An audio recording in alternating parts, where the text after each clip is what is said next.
រឿងរ៉ាវដែលខ្ញុំនឹងលើកមកនេះទានជូនបងប្អូននៅពេលនេះមិនមែនជារឿងពិតរបស់បុគ្គលណាម្នាក់ទេប៉ុន្តែវាជារឿងនិទាន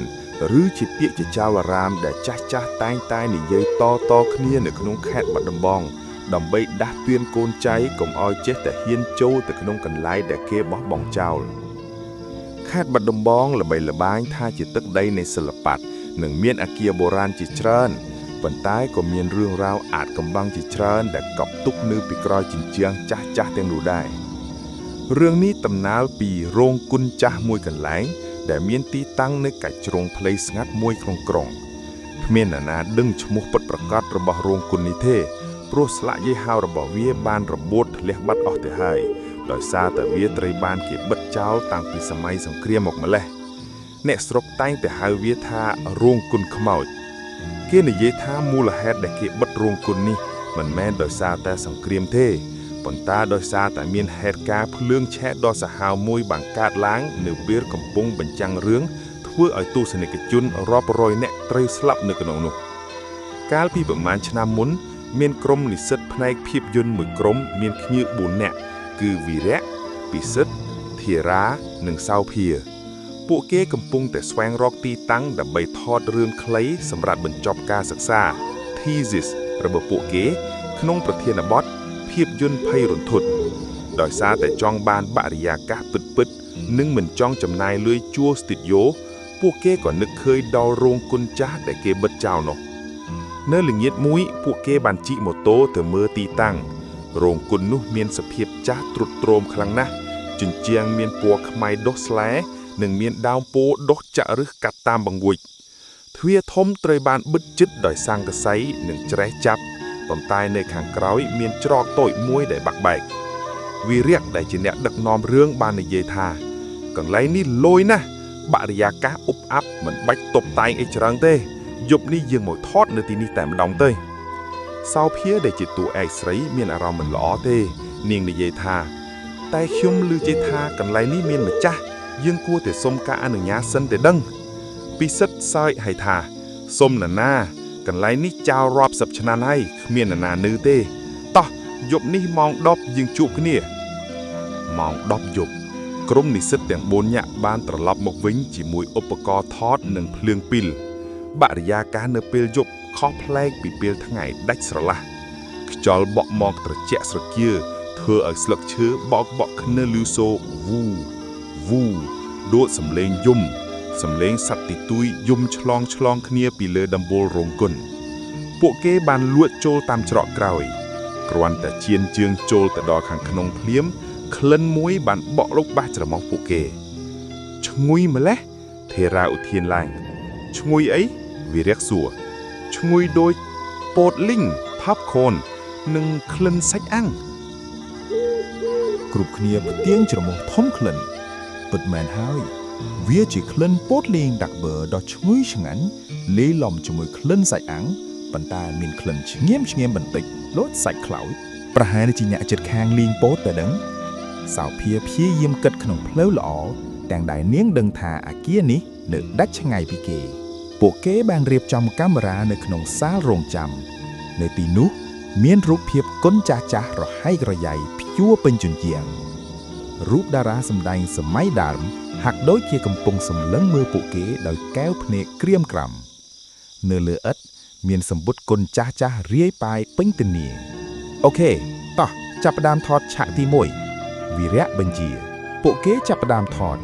សោភាត្រូវដើរតួជានារីដែលវង្វេងក្នុងរោងគុនខណៈដែលកំពុងថតស្រាប់តែមានសំឡេងមួយបានបន្លឺឡើងពីខាងក្នុងសាលបញ្ចាំងគុនវាជាសំឡេងមនុស្សនិយាយគ្នាត្រហឹងអើងកងសំឡេងកៅអីបុតនិងសំឡេងសើចក្អាក់ក្អាយដូចជាពេលដែលទស្សនិកជនកំពុងរងចាំគុនបញ្ចាំងពួកឯងលឺអត់ពិសិដ្ឋសួរទាំងមុខស្លេកលឺតោះទៅមើល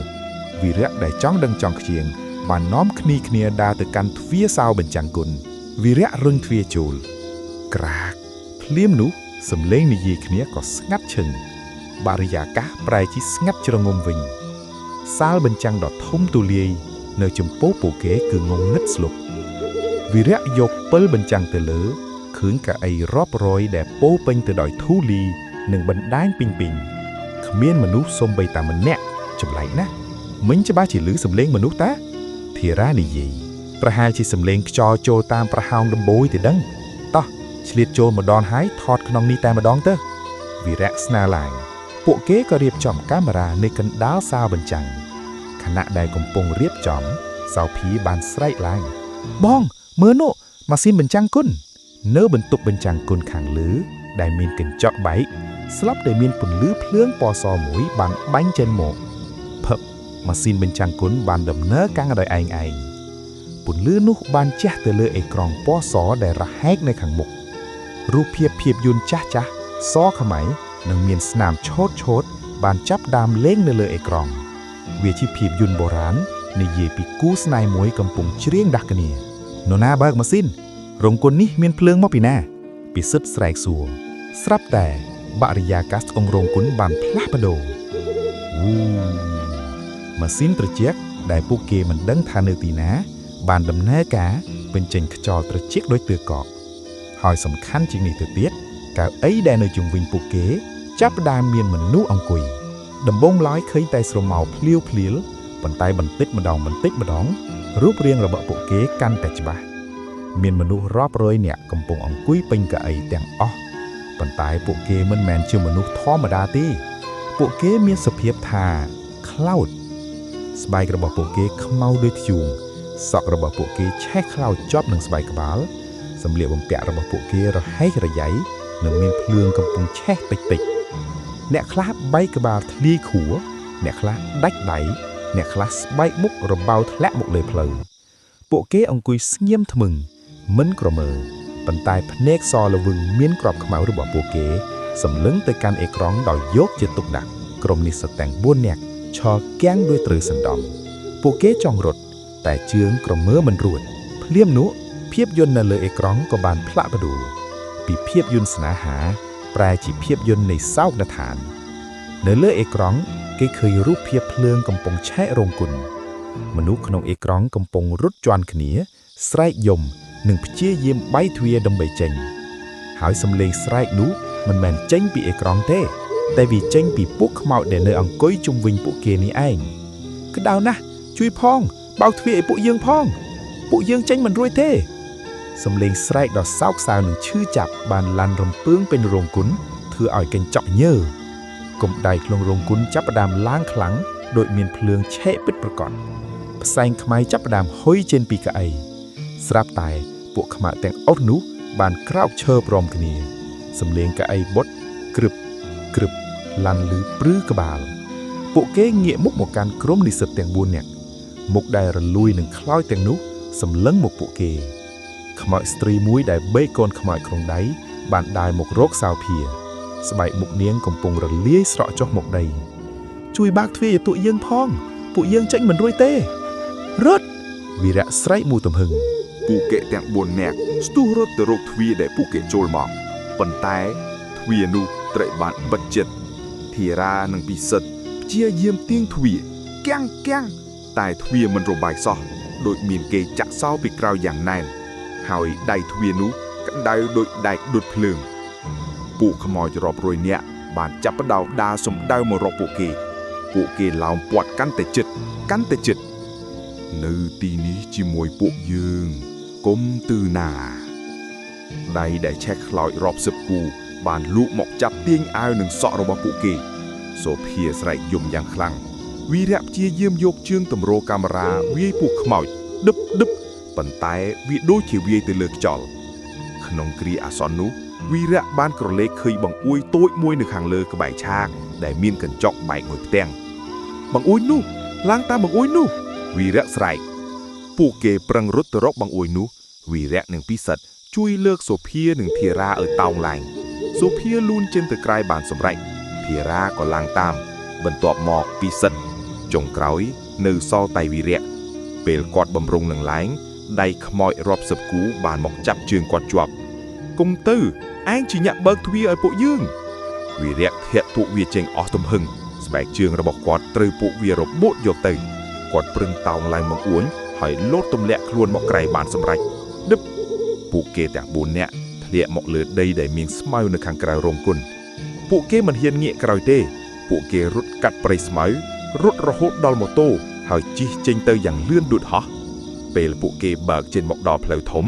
ពួកគេបានងាកក្រោយទៅមើលរោងគុននោះជាលើកចុងក្រោយពួកគេឃើញមានអណ្ដាតភ្លើងពណ៌ខៀវកំពុងឆេះសន្ធោសន្ធៅនៅខាងក្នុងរោងគុនតាមបង្អួញនិងដំបូលសំឡេងស្រែកយំយ៉ាងឈឺចាប់និងសំឡេងមនុស្សជាន់គ្នាបានលួនឮចេញមកប៉ុន្តែមួយពព្រិចភ្នែកក្រោយមកភ្លើងក៏បាត់ទៅវិញនៅសល់តែរោងគុនងងឹតឈឹងនិងស្ងាត់ជ្រងំដូចដើមពួកគេបានត្រឡប់មកផ្ទះវិញដោយសុវត្ថិភាពប៉ុន្តែពួកគេនៅតែភ័យរន្ធត់មិនបាត់ពេលពួកគេបើកមើលវីដេអូដែលពួកគេថតបាននៅក្នុងកាមេរ៉ាមានតែពណ៌ខ្មៅ